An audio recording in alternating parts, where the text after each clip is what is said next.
एक छोटे से कक्षा में जहां उत्सुकता से भरी ऊर्जा फैली हुई है, एक समझदार धारीदार बिल्ली चश्मा लगाए आत्मविश्वास के साथ ब्लैकबोर्ड के सामने खड़ी है।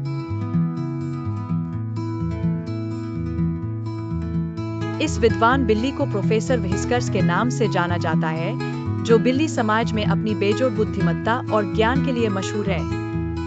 कमरे में ध्यानपूर्वक बैठे हुए बिलौने, बिल्ली के बच्चे, कतारों में सजे हुए हैं, जो उत्सुकता से दी जा रही जानकारी को आत्मसात कर रहे हैं।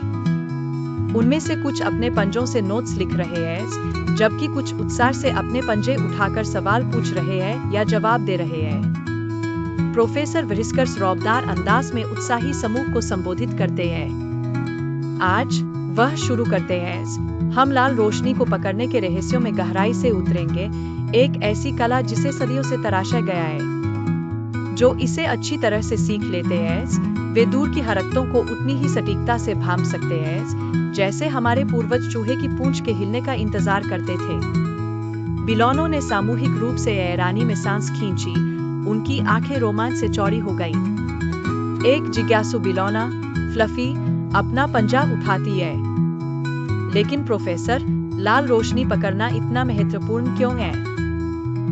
प्रोफेसर व्हिस्कर्स हंसते हुए अपनी चश्मा ठीक करते हैं। आय, फ्लफी, इसका महत्व केवल पकड़ने में नहीं, बल्कि रोशनी, शिकारी और उनके शिकार की प्रकृति को समझने में है। आय, फ्लफी, इसका महत्व केवल पकड़ने में नहीं, बल्कि रोशनी, शिकारी और उनके शिकार की प्रकृति को समझने में है। अगले भाग की ओर बढ़ते हुए प्रोफेसर बोर्ड पर चूहों का इतिहास की ओर इशारा करते हैं। वह प्राचीन बिल्ली नायकों की कहानियां सुनाते हैं, जिनका रास्ता चपल चूहों से मिला था, जिससे कभी सौभाग्य और कभी मूर्खता आई।